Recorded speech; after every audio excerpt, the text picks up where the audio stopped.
Hello, everyone, and good evening to you. We are live at this on this broadcast on this YouTube channel. My name is Jerry Wise, and I'm a relationship expert, a marriage and family expert, a life coach. Plus, I've done a few other things in my life as well.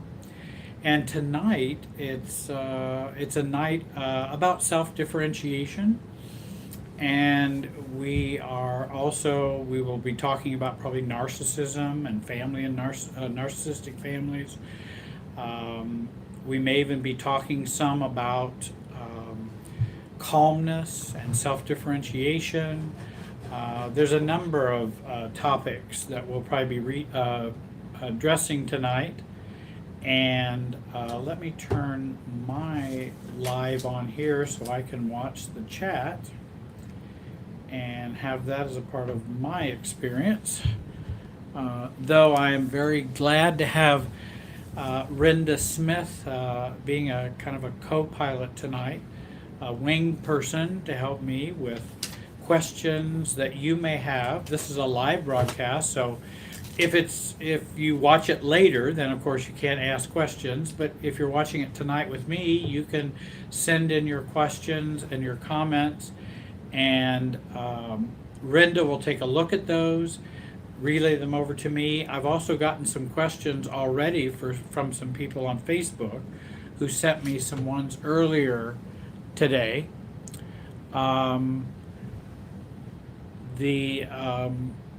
Someone asked if I was a Mason. I don't know what there. That's all right.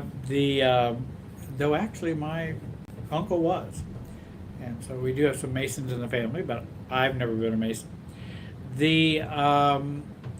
What we're talking about tonight is about relationships, and also learning to be ourselves, to be our authentic selves, and to learn to be more at peace, more calm, less reactive with other people, and kind of get out of the mud, mire, quicksand of family of origin that is at work in us because our family of origin is within us. And in doing that, we can be healthier, have fewer symptoms, be stronger, and have less problems. So that's kind of what I'm trying to do tonight to offer myself to answer questions and such. I see clients individually, one-on-one. I've got workshop plans coming up. I do have some workshops that are available on Vimeo. On demand, Jerry Wise, Vimeo, you can find those workshops and take advantage of those. They're like having an hour's worth of coaching or an hour and a half worth of coaching in those videos. So you might want to take a look at those. My website is www.jerrywiserelationshipsystems.com. And I also have a Facebook page by that same name as well. You can join there. I put quotes and different helpful tips on the Facebook website. Also, I've got a social media person who is strongly urging me to do short, exclusive content for Facebook, in which he would post that like 2 or 3 minute helps or videos like 3 times a week on the Facebook page. So you might want to go there and take advantage of that. I've got a bunch of subjects that I already have prepared that I can talk about for 2 or 3 minutes that might be of help to you.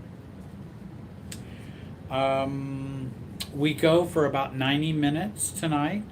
I'll try not to get too tired. I've got some things here for me to drink and to be comfortable here, and I hope you'll just sit back and listen, and also if you have questions you can interact in that way. Now, I won't be seeing all of your comments. I may see them later, but Renda will be monitoring for me. And we're here at the offices of Family Tree Counseling in Indianapolis, Indiana, and that's where this live broadcast is coming from. I'm very grateful that they have invited me to come and be a part of their Tuesday night broadcast that they have.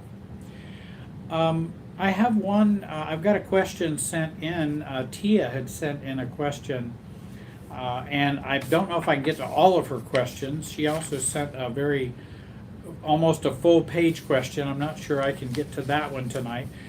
That might take about a whole session or an hour to delve into that. One of the questions she had, this is about languaging or definition and self-definition or self-identity. I'm 100% estranged from 100% of my family of origin and extended relatives, and have been for about 20 years. Never really knew my extended family. And when others ask me about my family, I'm not really sure what to say. And I know that there can be other folks out there who might be no contact with family members. And they can feel awkward or uncomfortable at times knowing exactly, well, what do you say? And of course, I'm always one for being authentic and being neutral about it, not making it a big deal. Some people have families that don't work. Some people have families that work sorta. Some people have families that work pretty well. This world is made up of all kinds of families, and most every family has problems. And so she said, well, how do I identify myself to myself and to others? Since I never really felt like a sister or daughter or an aunt, I'm not sure how to describe myself to myself and to others. Should I use estranged, unloved, scapegoated, narcissized, which I thought was an interesting term. And those don't seem to work for her, she's saying. Are there any healthier options? Is there even a word in the dictionary for this? And you're right, our language is kind of limited for a lot of relationships, even like fiance and boyfriend and girlfriend, those can partner. Our language is not very precise. We don't have 6 different terms for partner and 4 different terms for boyfriend or girlfriend, or 3 different terms for fiance, because there are different kind of fiance relationships. There's different kinds of boyfriend girlfriend relationships. So our language can be limited in describing that. I think estranged is not a bad, I've been estranged from my family for 20 years. Never really was close to them. And, saying that is, I think estranged is a fairly neutral way to describe we are not in contact and we're not connected. For whatever reasons, whether they estranged me or I estranged them, we are estranged, we don't communicate. Or saying my family's kind of the outlier. Well, how are you going to be with your family this holiday? You're going to be with them? Well, my family's kind of an outlier, and we've really never been close. So I don't really have a relationship with them or my extended family. Some people could say, well, I'm kind of liberated from my family. Or my family had lots of problems and I'm liberated from them now. And so we're really pretty detached. And that's intentional, and it is a healthy choice and a healthy decision. Especially if we go no contact or something like that. We're talking strongly about our own relationships. I am liberated or I am detached. And if somebody says, oh, well, I'm sorry to hear that, oh, there's no need to be sorry. That's just the reality that I have had most all of my life. And in fact, it's only later in my life that I chose to go no contact or whatever. And so there's nothing to feel sorry about. And it's okay you asking about it. That's okay. Again, the more neutral we are, the more comfortable we are in our skin, the more others around us will be comfortable in their skin or with our skin. And so I think that's very important. The more calmness we bring to a relationship, and I hope to maybe get to calmness tonight, the more calm we are, the more other people feel at ease. So if you're going to go confront someone, if you're going to go have a conflict with someone, if you're going to go challenge someone, if you're going to go share something with someone. I just had a client today we were talking about, and she was going to be sharing with her family members and her children about a situation with her father, in which there's a secret that he was an alcoholic. He's been in recovery for 26 years, but it was the family secret that we never talk about that.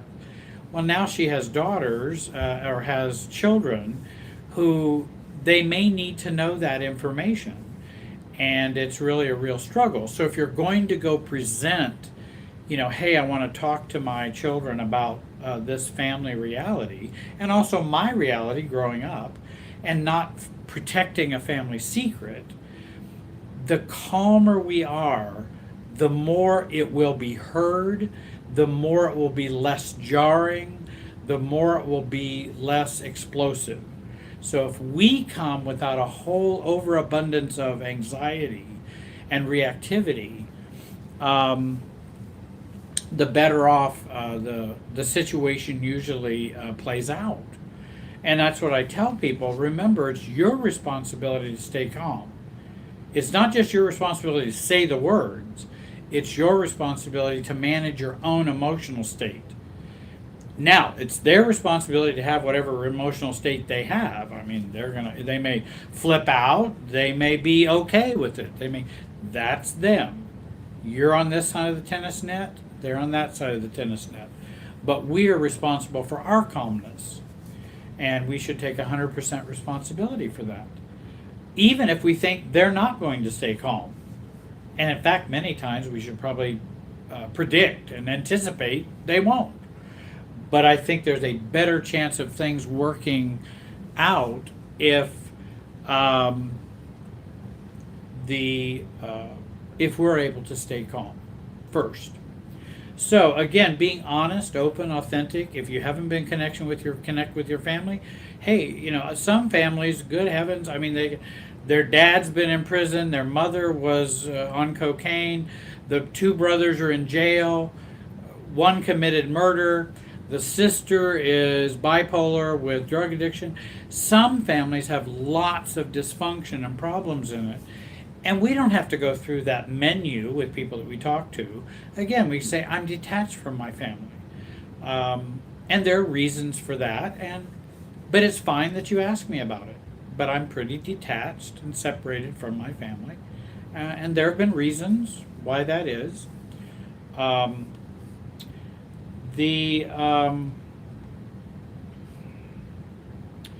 and then she does ask an interesting, so many of us will be alone this Christmas. Again, would you consider posting your piano caroling on YouTube again? And I got to thinking about that, and I thought, well, why don't I do that? I can poorly present some musical favorites for you, and maybe you would enjoy that. And I'll just go over and sit at the piano and just do a little something. And maybe that, because I had a lot of people have a lot of positive, I had a lot of positive feedback from that, and it certainly wasn't a concert performance. It was I just sat down and put the phone down and went, hey, I like music. I like Christmas music. I can play the piano a little bit. Let me do that. And maybe somebody can find that enjoyable.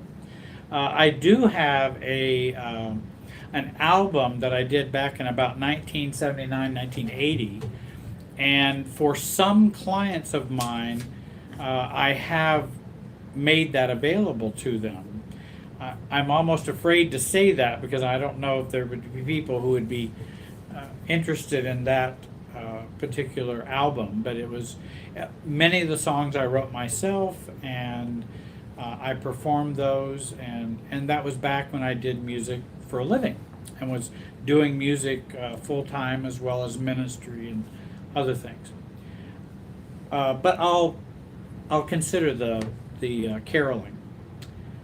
Let's see, there was another one. Oh yes, and Tia had another question. She said, when the pangs of intense loneliness set in, what's a good technique and I'm going to use my words, to maintain that equilibrium? What are some good techniques, or what can you do that would be helpful when you feel intense pangs of loneliness? I have certainly felt lonely before. Loneliness is a human feeling and a human condition. So we all have experienced it at some time or another. I like to think of intense or pangs of loneliness as a part of the self-abandonment syndrome. That's what we'll do is that loneliness is an expression of some self-abandonment.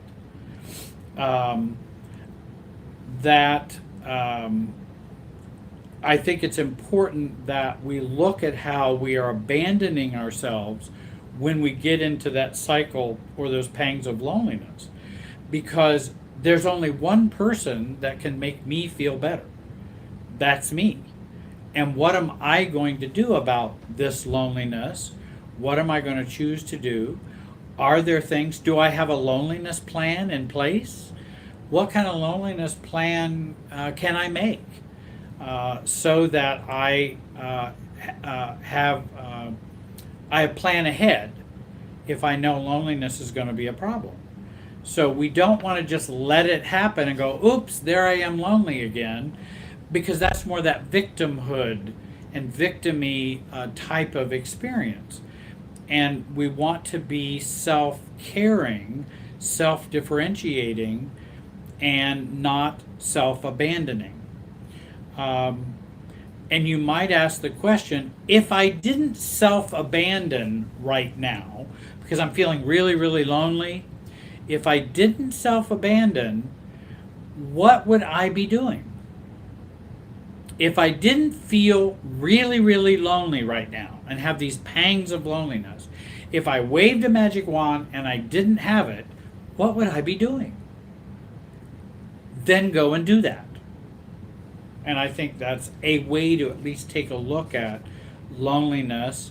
That's not all there is about loneliness, but I thought maybe those kinds of things would be helpful to think about in terms of loneliness. And there's always holidays. The holidays, because of the taping of this particular video, are coming up soon, but there's all kinds of holidays. July the 4th, Thanksgiving, Christmas, Labor Day, Memorial Day weekend.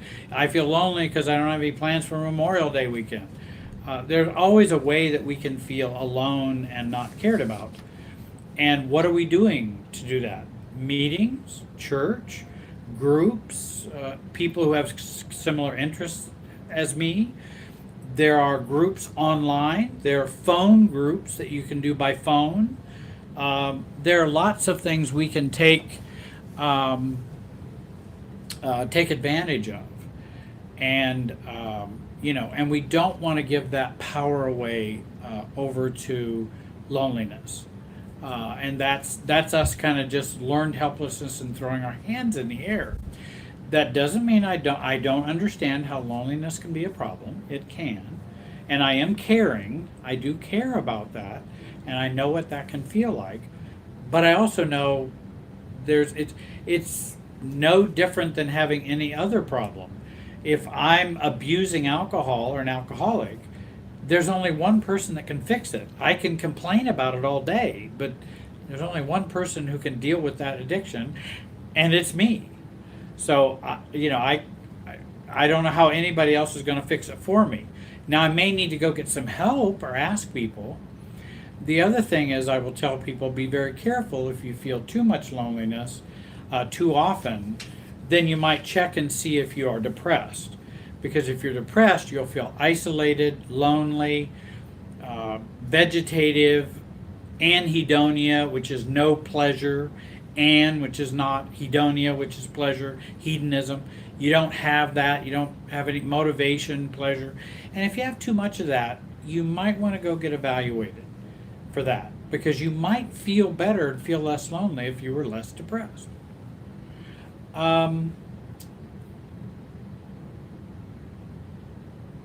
I have another question. Can you explain how telling others about something, how evil my sister is to others is triangulation? Well, again, triangulation is complicated. Are you telling others how evil your sister is? Excuse me. What is the motive for you telling others how evil your sister is?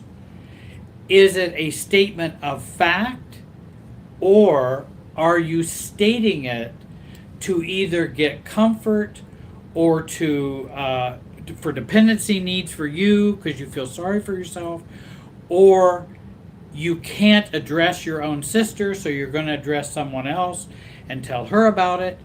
So it depends on what the motive is for telling someone, you know, I have a really evil sister. My sister was really evil. So I think that's the triangulation would vary with why are you doing it?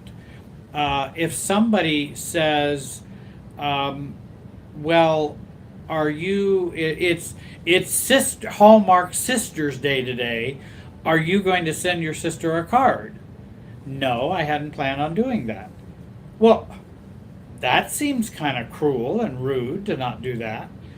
No, it's not cruel and rude. It's my sister and I don't have a really workable relationship. Well, why is that? What's wrong with you? Well, no, it's not. I'm not so sure there's something wrong with me.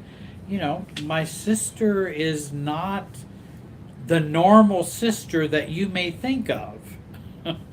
And in fact, there are terms for it, like narcissistic or evil or whatever else. I'm not trying to put her down. I'm just trying to describe something for you. And I'm not trying to talk to you about my sister so I'm elevated and she is decreased. I'm making a statement of fact. That's all and I don't see that particularly as triangulation if there's an appropriate purpose for that. If you find yourself telling everybody that your sister and brother and mother and father are evil all the time, you might want to go talk to somebody about that. Because why are you doing that? I don't know what the purpose of that would be, other than maybe triangulation. So I can talk about other people. Well, let's talk about even doing therapy or doing coaching. That's triangulation, because someone will come and talk about their lives, which include other people. But that is a therapeutic triangle, and it should be handled carefully and well, because it's about a statement of fact, and it's about what's going on so that the person can resolve and deal with their issues. So it is a triangle, but it's not an evil or bad triangle.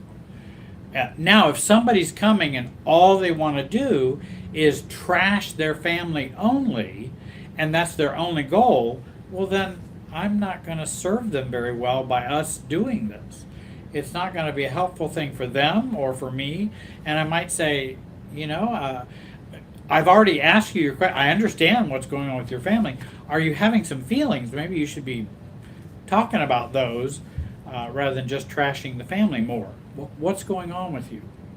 And how can you deal with, and I think here's the other thing, is someone going and talking to someone else about their evil sister because they're enmeshed with their evil sister, and so they'll go and talk to someone else?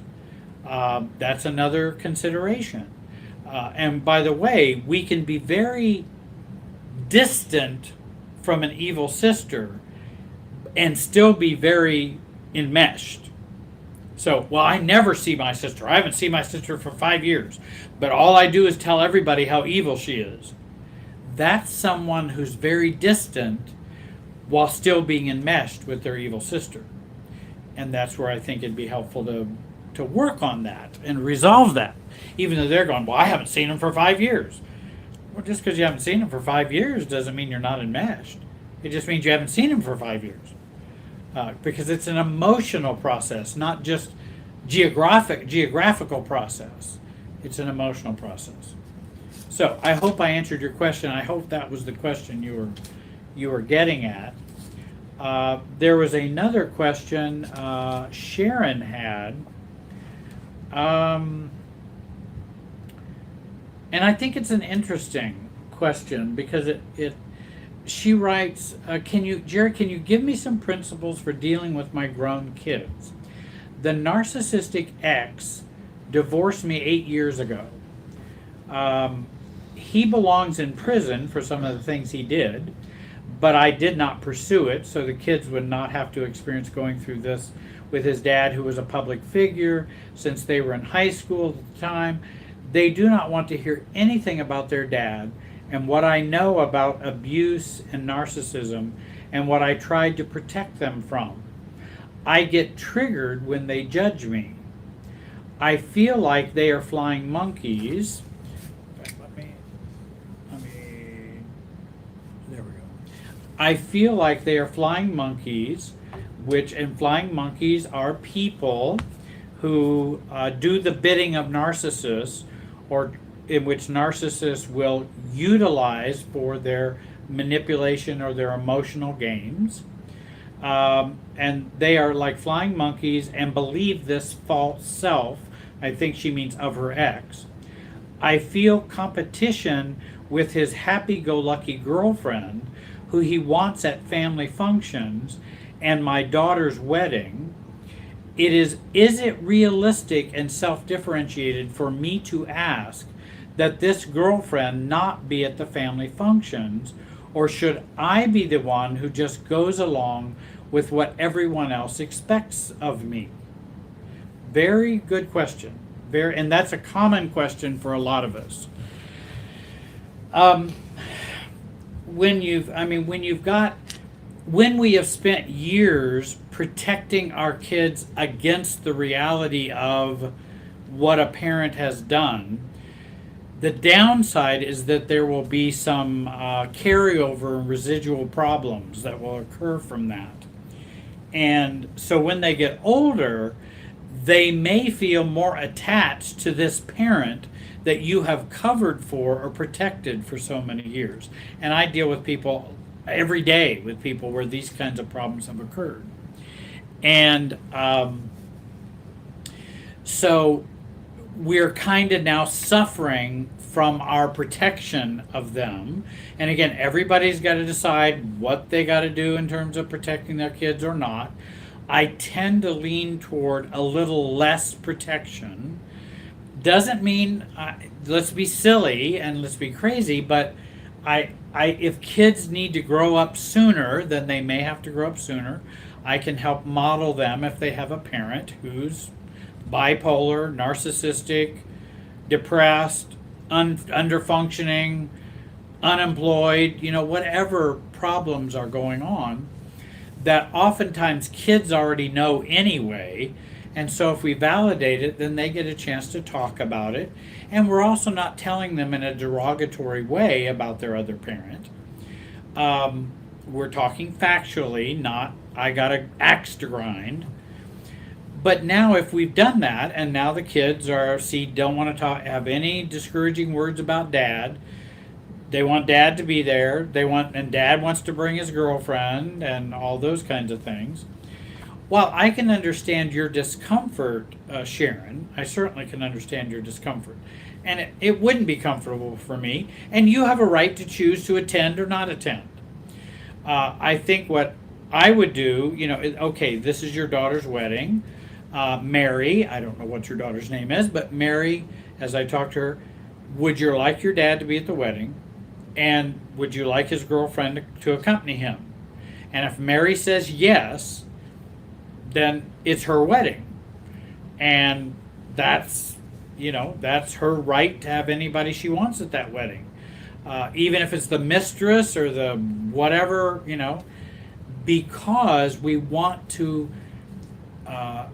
respect boundaries. And that's what we have to do. Now, that doesn't mean I have to respect everything a narcissist does, but I do have to respect boundaries, and the narcissist has a right to be wrong. And if the daughter's okay with that, then the daughter's okay with that. And you can say, well, I think I will feel uncomfortable and I don't like it. I mean, you can share your feelings with your daughter, but say, but it's your wedding and I will be cordial, I will be, appropriate, I will be mature in this situation. Not the way I would like to have the wedding, but the marriage didn't end up the way you'd like to have it be either. So there's a lot of things that don't always turn out the way we hope, and we make the best of them. And we also don't want to make it a problem where I'm the one ruining the event, because that's not going to sail well in the future. And so I don't want to do that. Well, I'm just not going to attend then. You might want to be real careful about not attending. You don't have to sit by them. You don't have to, sit on the other side of church. Do whatever you want to do. But, and you don't have to go up and talk to them. I mean, if they say hi to me, I would probably say hello. I'm glad you're here to celebrate Mary's wedding. That's cordial. It's diplomatic. But I'm not trying to be best friends with the girlfriend or my ex or whatever. And so the other thing is, our children, I like taking the high road where, and I don't feel like when you say, well, am I just going to go along and do what everybody expects of me? I'm not sure you're just going along and doing what everybody expects of you. You still have a right to your own feelings. You still have a right as to how you feel about this, but you don't have a right to determine who's at the wedding and who's not. It's not your wedding. Now, if it's your reception or your birthday party, you can decide who's there. But if it's your daughter's wedding, well, that's a little different. And so we want to respect those boundaries, and maybe there would be some people there I don't like or don't respect. So I want to recognize boundaries where I end and you begin. I want to take the high road. I want to take the self road in which I do value myself. These are my feelings, but I can still be here and I can be cordial and adult. I'm going to be an adult at this gathering. And I'm not going to bring the marriage, the old marriage that didn't work into this wedding. I'm not going to bring how much a jerk the ex is. I'm not going to bring how ditzy and crazy the girlfriend is, or if that's the truth. But I'm not going to, that's not mine to sort out. That's not me to deal with. That's not mine. That's theirs. That's Mary's. She can have them there. I will be there. I'm her mother. I would like to be there. I will do that. I think there would be greater damage if you were to say, I do not want you to have that girlfriend with your dad there. Or I don't want you to have your dad there. I think that would be much more greater damage because it violates boundaries. And that's going to be a problem in the future. Now, I said taking the high road. Why am I saying taking the high road? And I also believe taking the high road is important with smear campaigns that narcissists do and flying monkeys. That taking the high road is very important. And flying above the mire and the muck and taking the high road and being the adult. It looks like you're just being a doormat. And no, I'm not being a doormat. I have boundaries too, but I am going to take the high road. And so I want to take the high road, and if there's a smear campaign, or if there's this, okay, the kids believe dad thinks he's wonderful, they don't know how crazy he is, how abusive he was, they're not listening to me, I tried to communicate that to them, they don't want to hear it, well, okay, I got to take the high road. Then if that's what they want to do, then they can do that. I still hold my opinions, I still have mine, but they don't have to have mine. That's not required. And the importance of that is this. Let them have their beliefs. Well, Jerry, that doesn't seem right. They're wrong. They're bad beliefs. No. Let them have their beliefs and be there when the beliefs fail. Because the beliefs will fail eventually. because he's not going to hide his craziness forever. It's just right now he's got it sewed up. Well, I'm not going to come between them and him. I want them to fully experience him and let him be himself. And hey, no, go be with your dad. Go enjoy everything. Then when you get burnt, because I know that's going to happen, then I'll be there when your beliefs fail. Same way with the smear campaign. Somebody does a smear campaign. Jerry does this. Jerry does that. Jerry's this way. Jerry's that way. Jerry's done this bad. Wait a minute. And when I was pastoring at the time, when I was a pastor, that was happening. And I thought, wait a minute. I'm not going to stand around and defend myself all the time. I tried that. That doesn't work because people are already captured by it. So I'm going to let them have their misbeliefs. That's fine. You may have them. I know how I see it. It's not the same way as you. I let you have your misbeliefs and the smear campaign and all of that. And I'll be here when your beliefs fail. Because I know they're going to fail because I know it's not true.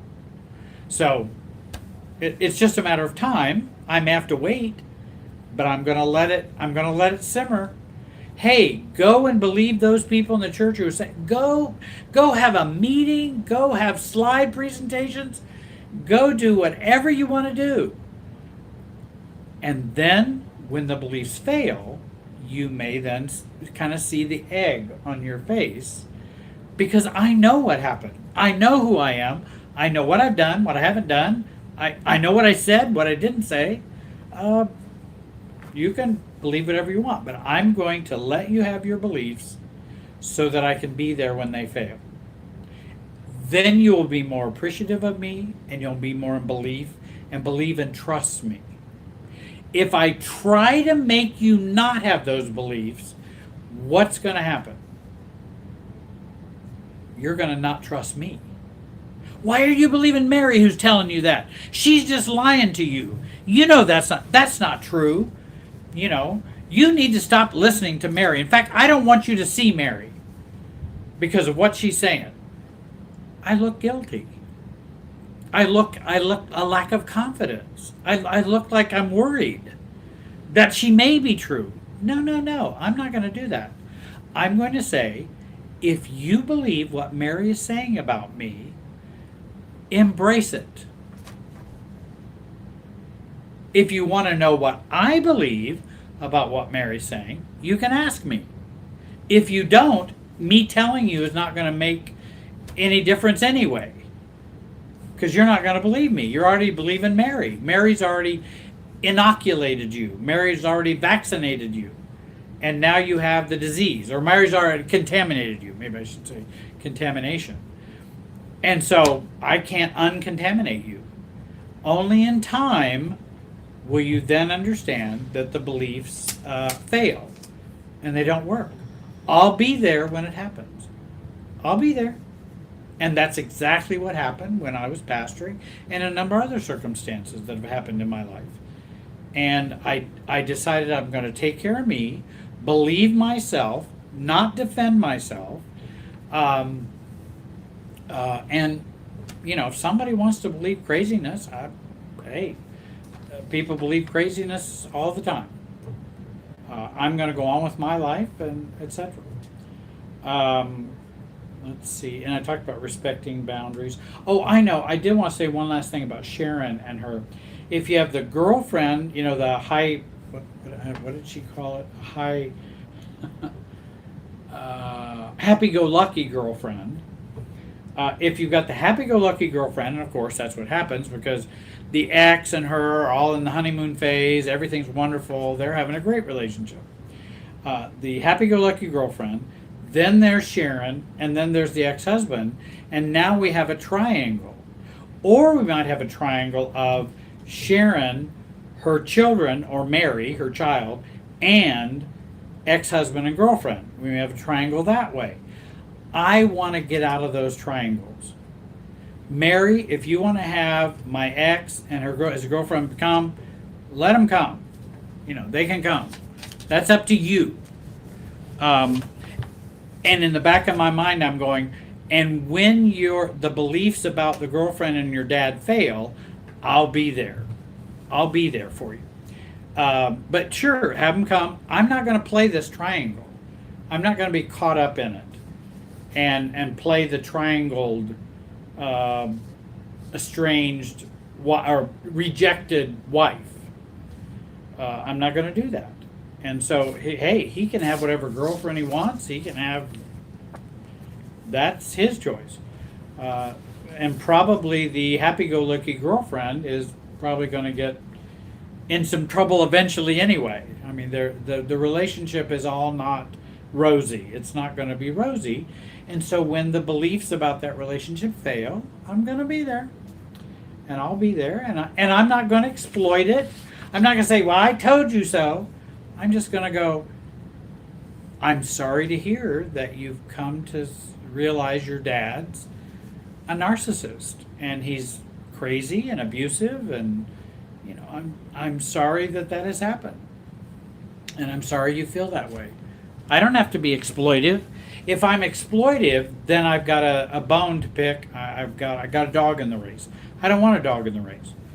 I'm very happy that you have come to this realization, but I'm very sad about the realization. And so, I would share that way. Let's see.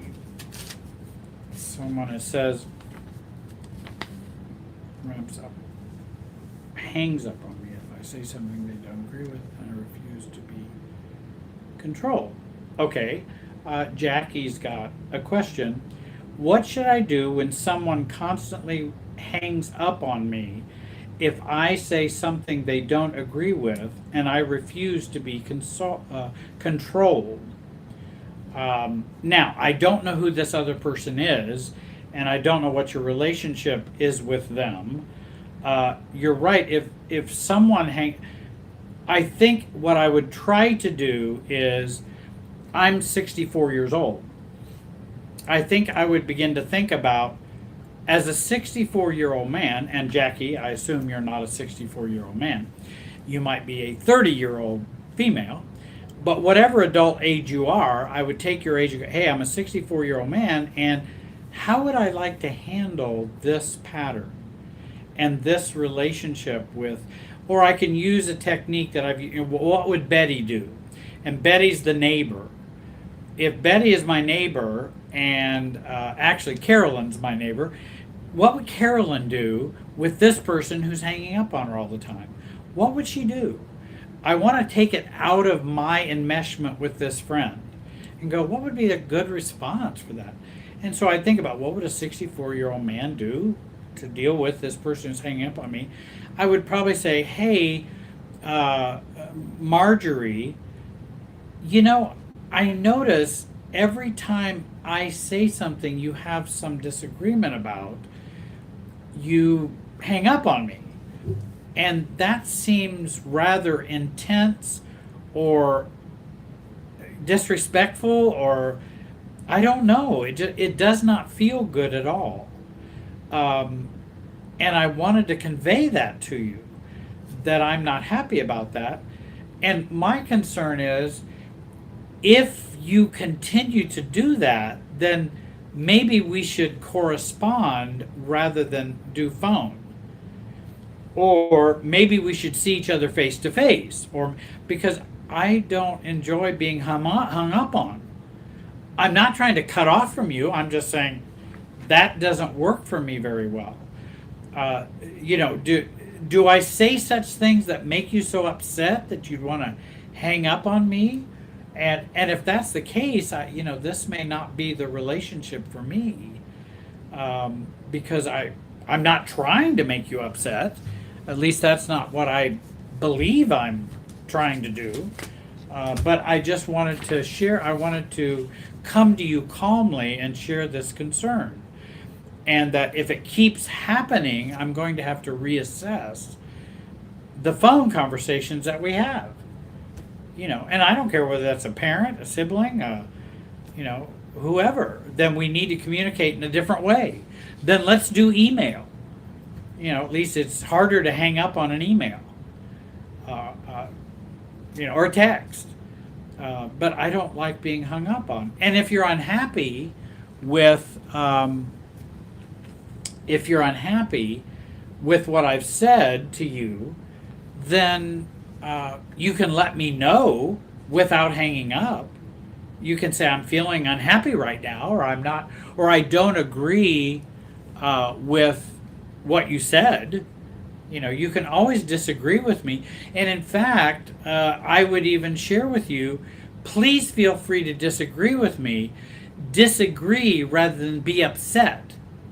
And see, disagreement is self-differentiation. Being upset is pinging and enmeshment. So please feel free to disagree. That would be a great choice. Just don't hang up, because then you're upset about it. Don't let my words upset you that much. You're giving me way too much power. You know, if I disagree about politics or religion or how families work or whatever, if I disagree, you know, don't give me that much power. So what that I have this opinion? I may be wrong. You don't have to give me that much power to where you need to hang up. Now, again, I don't know what Jackie, all the circumstances, but I hope that you're right. I don't want it is a cutting off is what they're doing, and that cutting off. Now, she's not controlling you. She's acting or this person, I think she, I don't know who it is. This person is acting immaturely. That's different than controlling you. And so I have to decide, how do I want to live my life with this person, and this is a pattern they have. How do I want to live with them? And that's for me to decide. So they're not controlling me. And I'm not going to let them control me. That's their immaturity is their immaturity. They got to hang up. Well, then they need to find somebody else to talk on the phone to. Because I don't want to, be on the phone with them under these circumstances.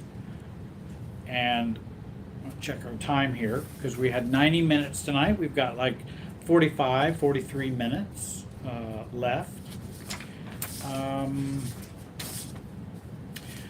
I was going to, just because someone behaves immaturely doesn't mean they're controlling you. It may feel abrupt. It may feel like, well, I can't. She just hung up the phone and ended the conversation. Yes, she did. But that's not her controlling you.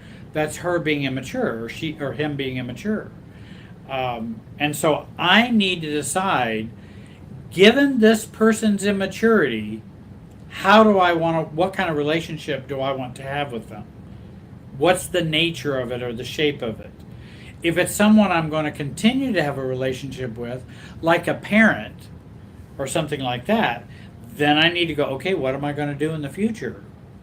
What am I going to do in the future with this person who acts this way? Oh, well, then phone's not going to be a good thing for us. That's not going to work. Be happy to text you, happy to email you. We can go have coffee or whatever, but if we're having coffee, then you'd have to get up and leave. That'd be your hanging up. And most people don't tend to do that, but I don't know how toxic and it could be the person is toxic, it could be the person is very immature and they can't control or regulate their mood or their emotions. And if they can't regulate those, it's really tough to have a relationship with them. Not impossible, but it is tough. And it's a real challenge. How much effort do you want to put into it? How much are you willing to put in that effort? That's up to you. That's your call. Another point I wanted to make tonight, while you're sending in your questions, and I hope you will send in a few more questions. I have plenty I could talk about, and maybe you just soon I do that. Let me get a quick drink here. Maybe give your ears a little rest.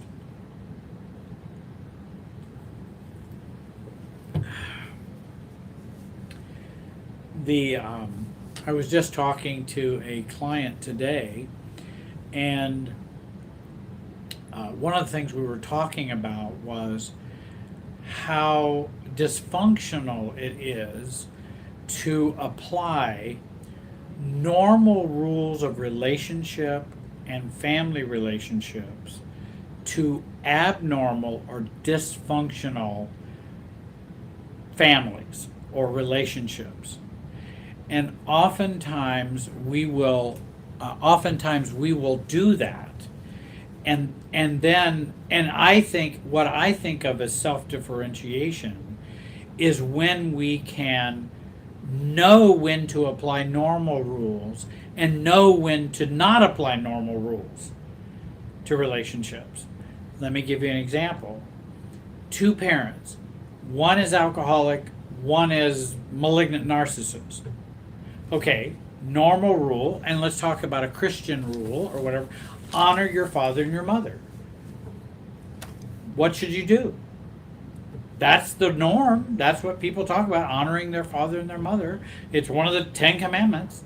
That's considered a rule. And I don't know what that is. Oh, it's Lex, I see. So Lex is picking up my words here. So in applying those rules, we then want to go, well, how do you apply honor your father and mother to a dishonoring father and an addicted, dishonoring mother? What are you going to do?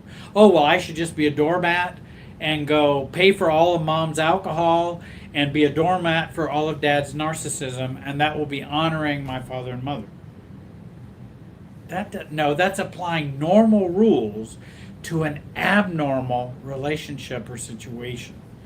And that's where I try to help people apply those rules in an altered way so that it's a more healthy relationship that we have with unhealthy folks. Rather than it's just, well, don't you love your brother? Don't you love your cousin? Don't you care about your grandmother? Yeah, but my grandmother paid for all of my sister's college, bought her a car, then bought her a boat, then gave her a $1 million condo in LA, and hasn't given me anything because she's a narcissist and my sister plays her for that. So what am I going to do with that unhealthy dynamic that's in the family? And how should I deal with that? And how should I deal with grandma? And I don't think we should just apply the normal rules of Norman Rockwell or the perfect ideal family in that way. I just don't think that's a healthy way to do it. And someone who's self-differentiated will know to do that and not do that. Someone who's rigid, and okay, well, the rules say I gotta love my grandmother no matter what she does. Well, no, you don't. Now, I'm not saying go slice the tires on your grandmother's car. I'm not suggesting that, but I'm saying you don't have to have a deferential relationship with your grandmother who has not been fair and who's not been very appropriate in terms of those kinds of things. Grandma has a right to do whatever she wants to do with her money. That's true. She can buy your sister a yacht if she wants to. That's her right. But I don't think that's a very healthy or loving way to do finances within a family. I don't think it's or fair or reasonable, or it's deferential, it's favoritism and those kinds of things. Not that we can't have different relationships with different kids. We might have, or different grandkids, or it might be different, but we're not very sensitive about our role in the family. And grandma doesn't give a hoot, and she doesn't care. She's just buying someone's favor, and I don't really respect that. So I don't really respect grandma for doing that. and I'm not sure how much grandma really loves me. I'm not sure grandma really even knows how to love. And that's the other thing. How do you apply the rules of loving family to a family who doesn't know how to love? How do you apply those rules? People do it all the time. They apply those rules to a dysfunctional system. So I just think that's something you might want to consider, so that we don't get into an all or nothing thinking or perfection thinking where, okay, it says honor your father and your mother. So if dad wants to criticize me and completely trash me and cuss at me in front of everybody at the restaurant, I need to honor him and let him do that. No, that's applying, that's a misapplication of healthy, responsible, loving system dynamics and rules. Magnolia Joe has asked me how to de-enmesh. That is the question. How do we de-enmesh? And I think that's the $1 million question. The difficulty in learning how to de-enmesh, it's something you begin to experience by changing your thinking and paradigm, and you begin to experience it, and then you go, oh, that's what it's like. Okay. Enmeshment occurs back here in the limbic system in the lizard brain. That's where enmeshment is happening within families. It's something we've been imprinted with. And so it's a part of the givens. This is just what's normal. My mom asked me, well, Jerry, how much money did you make last year? And I go, well, I made, $10,000 last year. Now, that's an enmeshment question. I gave an enmeshment answer. There was no boundary respect. There was no separation or differentiation between us. She has a right to know everything about me, and I have the responsibility to answer any question. That's enmeshment. So, as I begin to look at enmeshment, first of all, I want to recognize what I just said.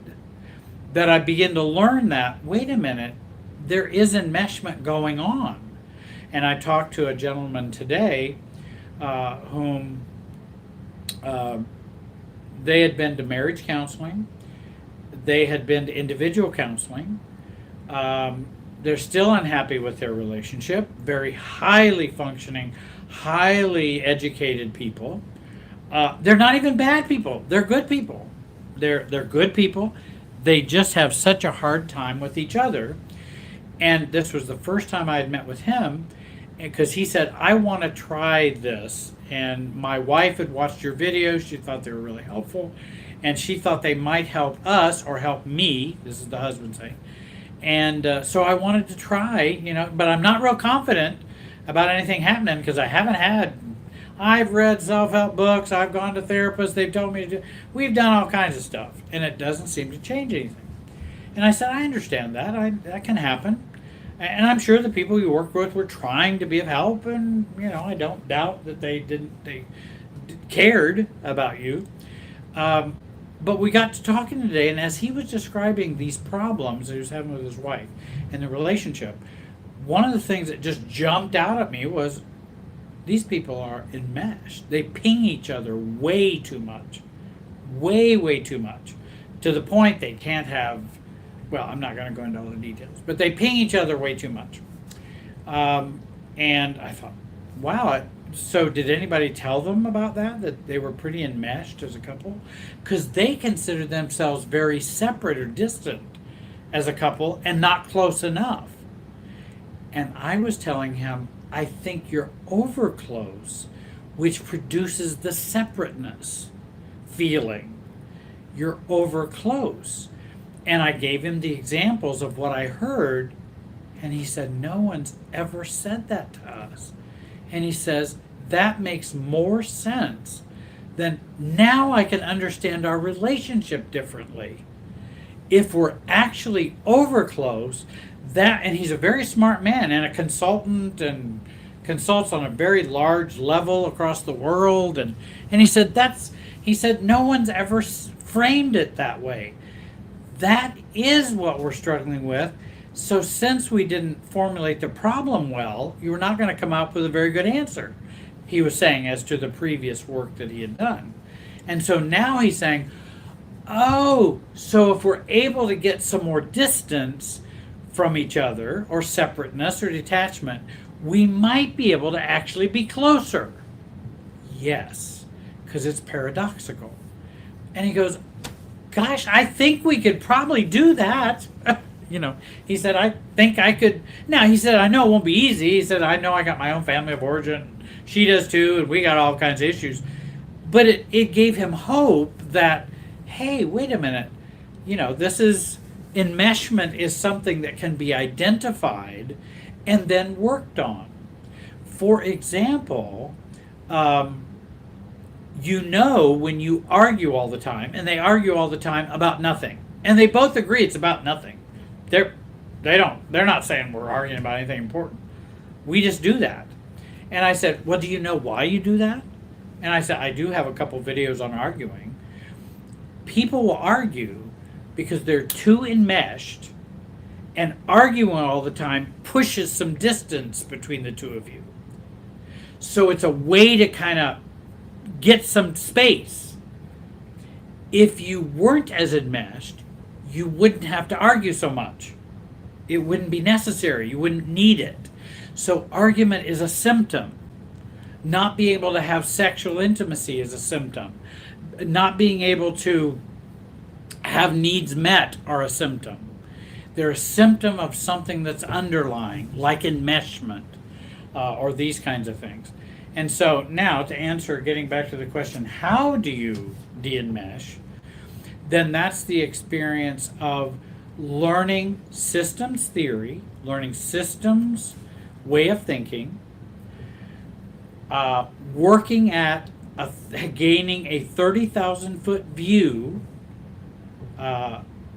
looking over the relationship system, realizing that I'm not just me alone, I'm me connected to everything else going on, and I exist within a emotional field. The emotional physics between us is always at work.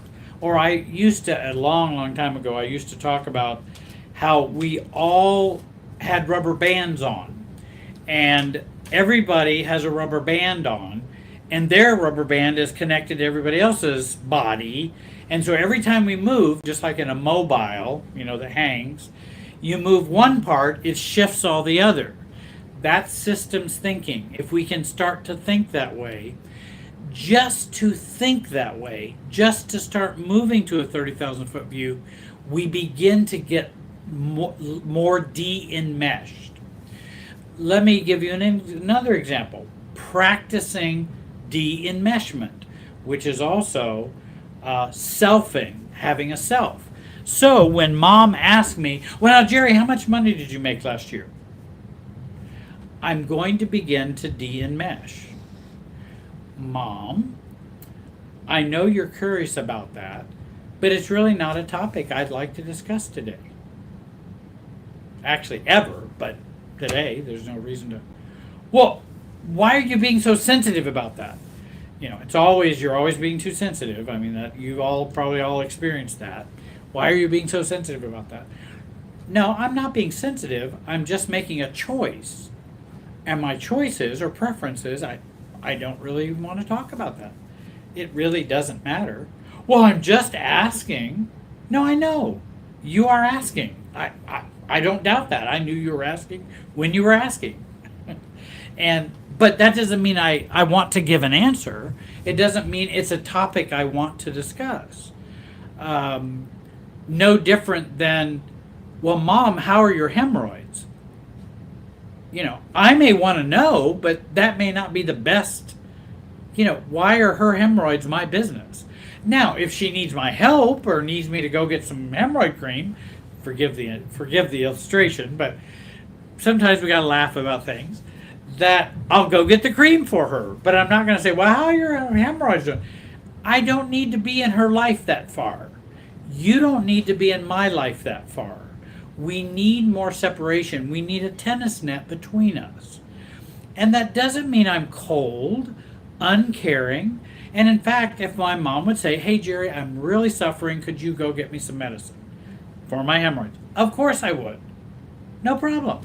But I'm not going to come back and say, well, how did it go putting that on?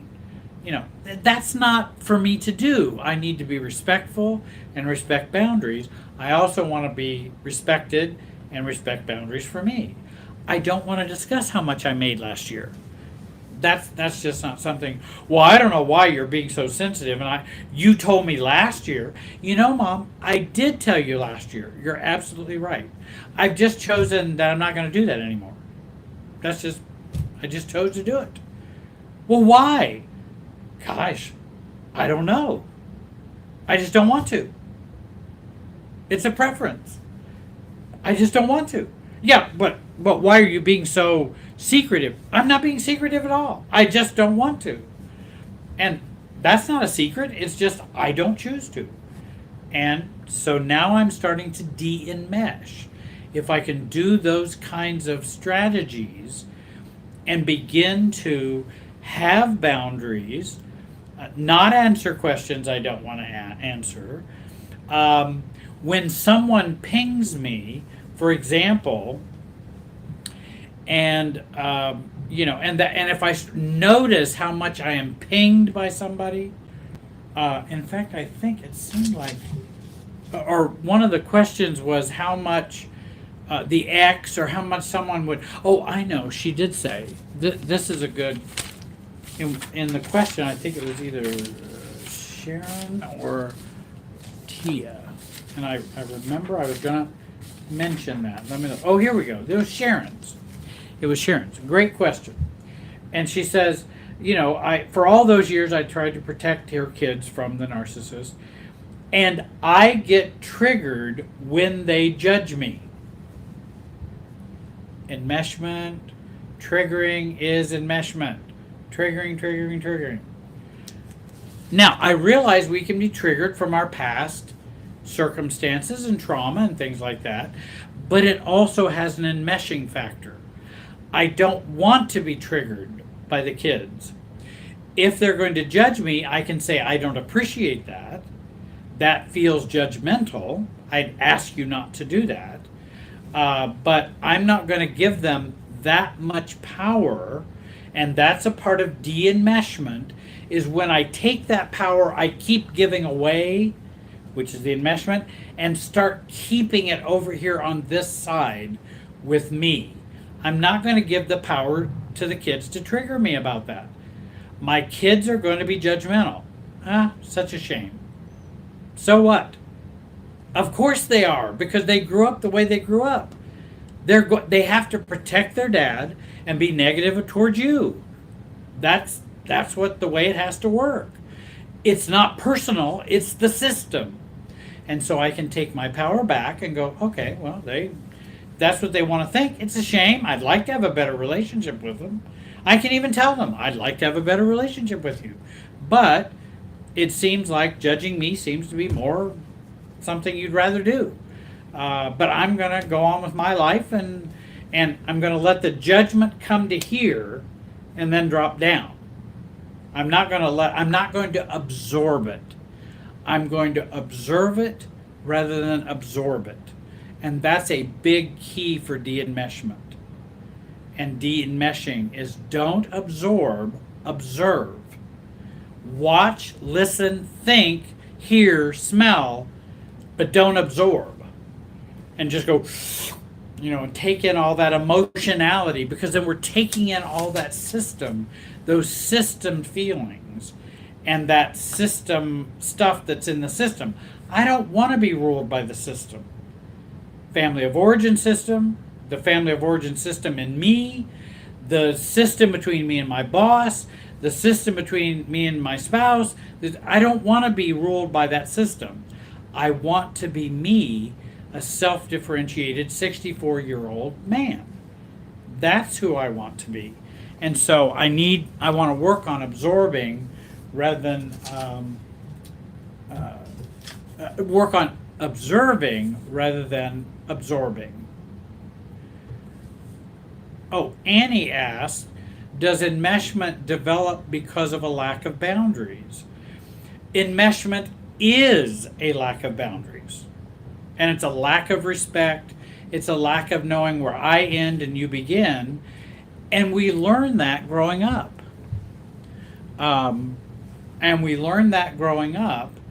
And certainly it is a lack of boundaries. And the more enmeshed we are, the more boundaryless there is. Just like somebody saying, well, Jerry, how much did you make last year? Mom asks, or somebody who feels they are entitled to ask. Well, or your dad asks you, well, why did you buy that car? Huh? Well, I'm confused. Why are you asking? Well, I just wondered why you bought that car. No, I hear your question, but I don't know why you're asking it. I'm not stupid. I do have ears. I know you're asking. I wouldn't say that, but I'm saying I'm being silly. But I hear the question, but I don't know why you're asking it. Well, they don't want to tell you why. They may not even know why, but they're boundaryless. And so I'm going, well, I don't know why I'm answering that. I mean, some of the obviousness about it is because I wanted to. And that's the car I chose. I mean, that's why I bought it. I mean, I didn't buy it because I hated it. Figured you could get that. Well, I want to know why you bought that. That's a foreign car. That's not an American-made car. I noticed that. You're right. It is. And I still am not sure I get it, Dad. I'm not sure I get what well, I don't know why you're being so difficult. And see, the reason why they feel I'm being difficult is because I'm not playing the game anymore. And that's why I feel so difficult to them. Because we're just supposed to roll with this no boundaries. That's what we're supposed to do. Just roll with it. And that's the way we've always rolled with it. Why are you not rolling with it now? Well, because I want to change. I don't want to roll with that. I don't want to be enmeshed. It doesn't matter why I bought that car or didn't. Actually, it's none of your business. Quite honest. I don't care whether you're my dad or whoever you are. It doesn't matter. I bought that car because I obviously wanted to buy that car. Maybe I bought it because I felt pressured and really wanted another car. It doesn't matter. It's what I did with my life, my money. Dad, I didn't ask you to pay for the car. I'm paying for it. Well, I don't know why you're being so sensitive and so touchy about that. Well, I'm sure it probably feels like that, Dad. Because you don't typically hear me say, I don't know why you're asking me that. So I can understand why it can feel like I can understand that. But I still don't know why you're asking. I still don't know. And, I don't tend to, my rule about people asking me questions is I feel absolutely no obligation to answer any question anybody asks me. Number two, I feel no obligation to answer any question anybody asks me, especially if I don't know what the reason or purpose of the question is. People can ask me all kinds of questions, but I'm going, why? Or people will ask me this, Jerry, do you have kids? Well, why do you ask? Oh, I was just interested. This is a client maybe asking me, is there a reason why you, I'm not afraid to tell you, it's not a secret, but I don't answer questions unless I know what's the purpose for the question. All you have to do is tell me well, I'd like to talk to a coach who has had a child or oh, okay.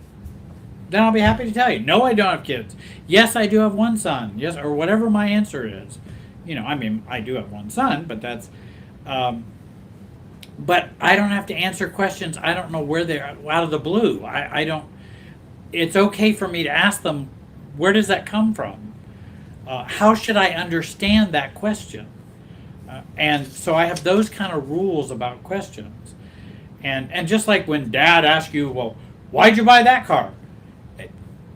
Most of us who are enmeshed feel obligated to answer that because that's the way we've always done it. And you better not make Dad mad and not answer it. So you just take the easy route and just answer the question. Well, okay, you can do that. Or you can begin to self-differentiate, de-enmesh, and go, well, Dad, I'm not sure why you're asking me that. I don't know.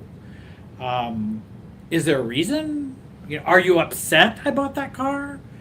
Well, yeah, I am, because it's a foreign car and you should have bought an American car. Okay, then it sounds like you're upset. I'm not. We're different. I'm not upset about it. You may be upset about it. You have every right to be upset about it. But I'm not upset about it. And I give myself the right to not be upset about buying a foreign car or an American car or a green car, blue car, or whatever car I'm buying. Too expensive, too cheap, too expensive, whatever car I decide. So I have those kind of boundaries when it comes to questions.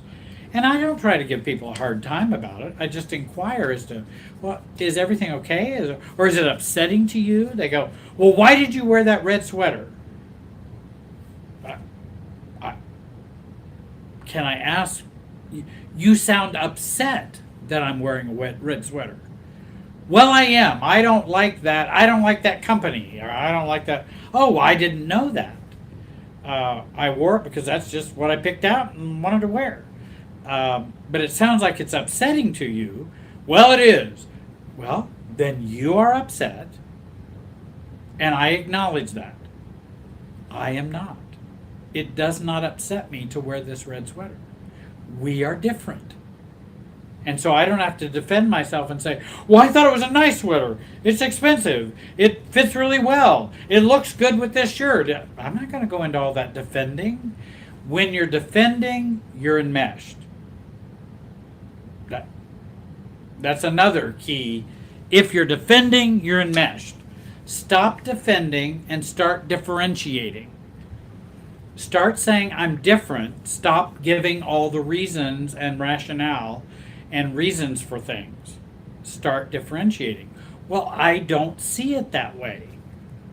Well, why don't you see it that way? Because I don't. I prefer not to see it that way. Well, you need to give me your reasons. Well, I don't have to give anybody any reasons. Unless I'm on the stand and the judge says I got to, well, then I will. But this is not a court of law. I don't have to do that. It doesn't matter to me what my reasons are anyway. It really doesn't matter. Now, it may matter to you, and you may feel upset. You can. You can feel upset. You're upset. I'm not. There we are, and here we are. How shall we then live? Says Francis Schaeffer. And How Shall We Then Live, which was the title of a book, Christian book 100 years ago. Can you talk about dealing with guilt while de-enmeshing? That's probably a big question in and of itself. We got about 10 minutes left here. And, here's what's going to happen. Once you identify enmeshment, and then you start de-enmeshing, you're now going to start having systems feelings that are going to come in to tell you to change back. And guilt is a big systems feeling that's telling you to change back and don't hold to the self-differentiation. Well, if I tell Dad, if I say, well, Dad, why are you asking? Gosh, I feel really guilty confronting Dad and not giving him the question. I feel horribly guilty. Let me just answer his question. You can do that. Or you can go, wait a minute. I know I'm going to feel guilty.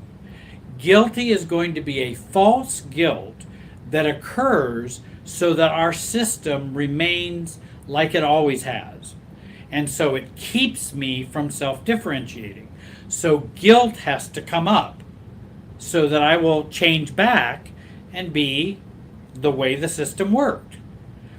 Now, the wonderful thing about that is we can recognize it and go against it. Even though I feel guilty, I don't have to act on my guilt. I can go, that is a systems feeling that's happening right now. I'm not feeling truly guilty because you haven't done anything wrong. It's not true guilt. That's what true guilt's about.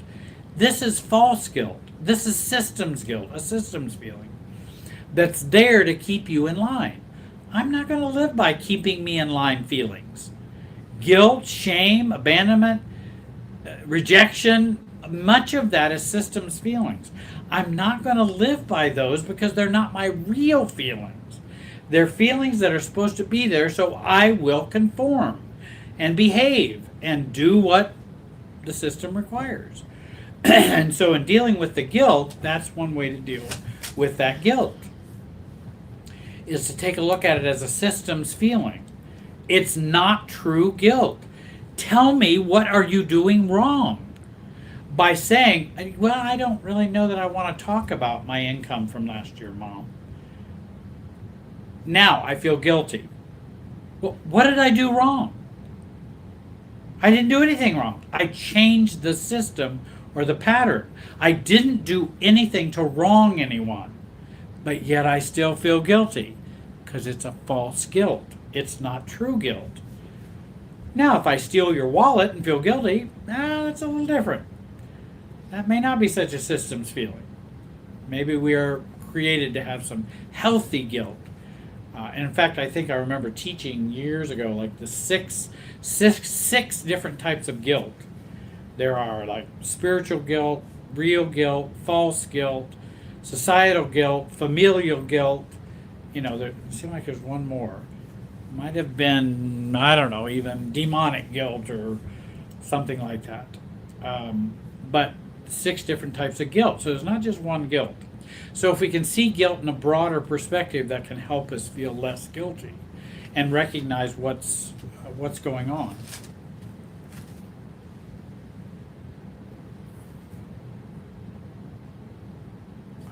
Soren's got a good question.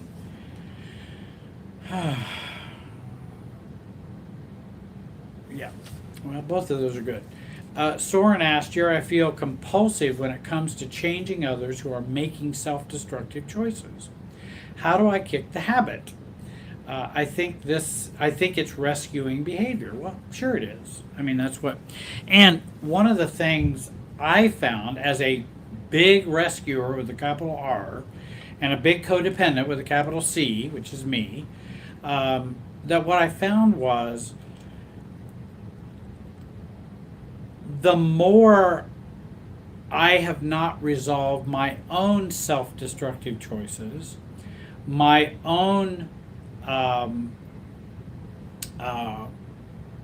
conflicts or self-destructive choices, the more unconscious those are and I don't resolve those, the more I'll go and try to save someone else.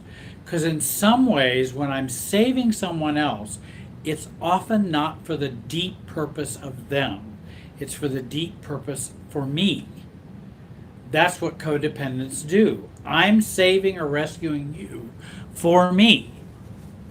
And that's what I want to look at. Why do I need to save me? What do I need to save me from?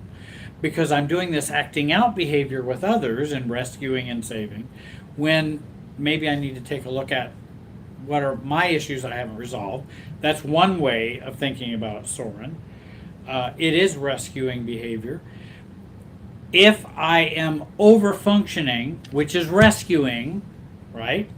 Rescuing is over-function.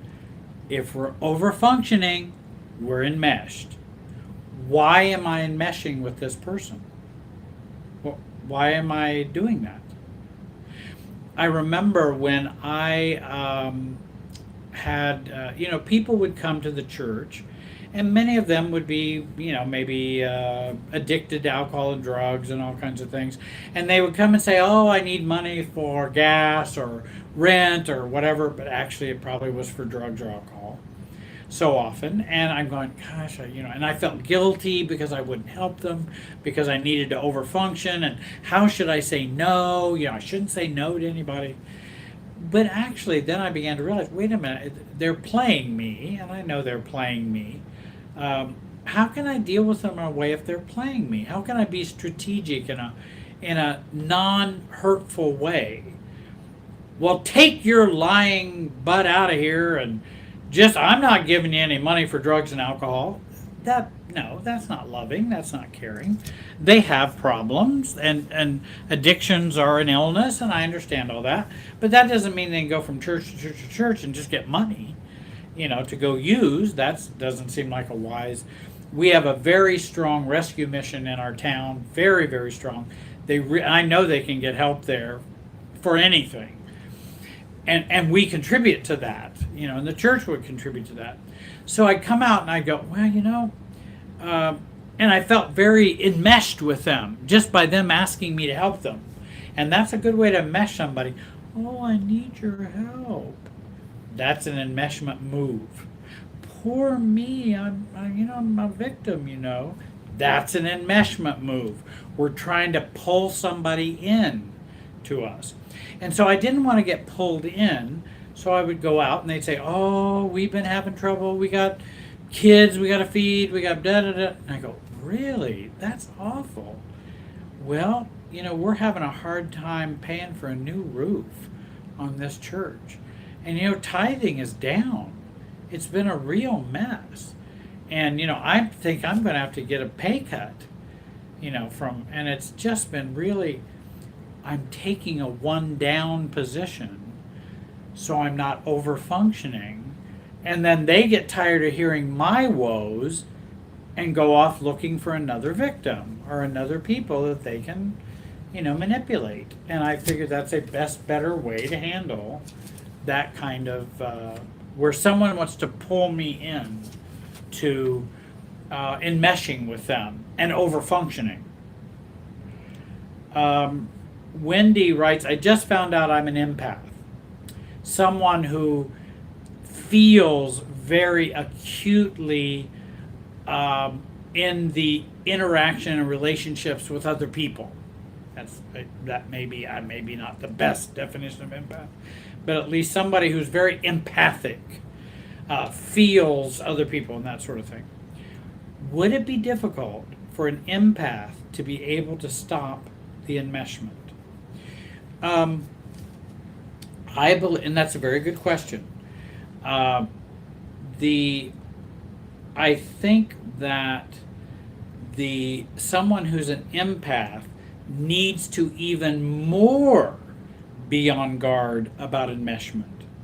You can use empathic gifts, abilities, personality, temperament, whatever is that empathic part of you. You can use that in a positive way, but we have to be particularly careful about being drawn into enmeshment, because enmeshment is not the same thing as empathy.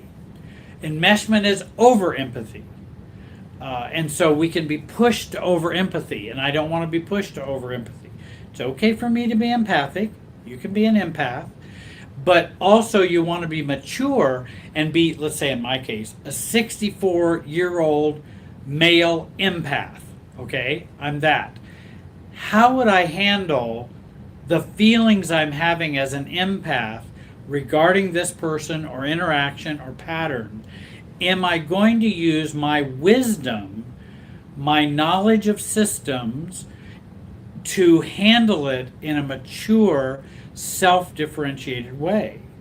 I can still be an empath, but I don't think an empath gives you license to not have to be self-differentiated. That's not a license to do that. And I know you're not asking for that, Wendy. I'm just saying that some people, well, I'm an empath, so, well, that's no different than saying, well, I'm a codependent, so I just overfunction. Well, okay, you are 0% responsible for being an empath. You're 100% responsible for how you deal with that, how you share it, how you live it, and how you are as a mature adult. And that's the true with most anything. If you're an empath, then you have a larger challenge there. Could it be a greater challenge? It could be, but we still want to be empathic. We're going to be empathic while also being very careful and cautious about getting pushed or pulled in a relationship, because as empaths, that will happen. We will get pushed or pulled in that relationship. Well, I think I have probably bent your ear so much tonight, and I appreciate you listening. I hope you'll take a look at my YouTube channel, this one here, that you're seeing it live on, and also check out my YouTube channel, Jerry Wise Relationship System. I think I've got about 150 videos on there, and that you'll make comments and those kinds of things. If you would like to work with me one-on-one, you can contact me at, and I will put the contact information on the description for tonight's broadcast, and you can contact me directly. Give me a few days if I'm behind on my emails, and you can also contact me through my website. You can send me an email that way too. And if you'd like to work with me, I work with people all over the world. Probably need to be English speaking. I don't speak German well enough to do coaching, but I do have clients all over. I do also help folks, and I do have several clients who are trying to apply family systems notions and relationship theory to their businesses, and have found success and help with that in problem formulation, and also working through family business problems. So if I can be of help, please let me know. There'll be more coming out soon. I do want to thank Renda Smith, and you can find her at Renspire Life Coaching. I didn't know if you were still, that was the promotion. Renspire Life Coaching, and you can find her there, and you can go to her website and communicate and talk with her there as well. Again, I appreciate you listening tonight and joining me for this broadcast. I hope it was a help to you, and I thank all those watchers tonight who are willing to watch. And you might go to my website and subscribe to my YouTube channel. I'll try to put up a couple more carols for Christmas and do a little piano for you. So I want to thank you. By the way, I do have a couple of cuts from that album I talked about that I made many years ago that are on my YouTube channel. So those songs are on there, which you're free to listen to. And again, I want to thank you for watching and being patient tonight. And I hope you have a great night. Hope you have a great week, and the best to all of you. Take care. Good night from all of us here.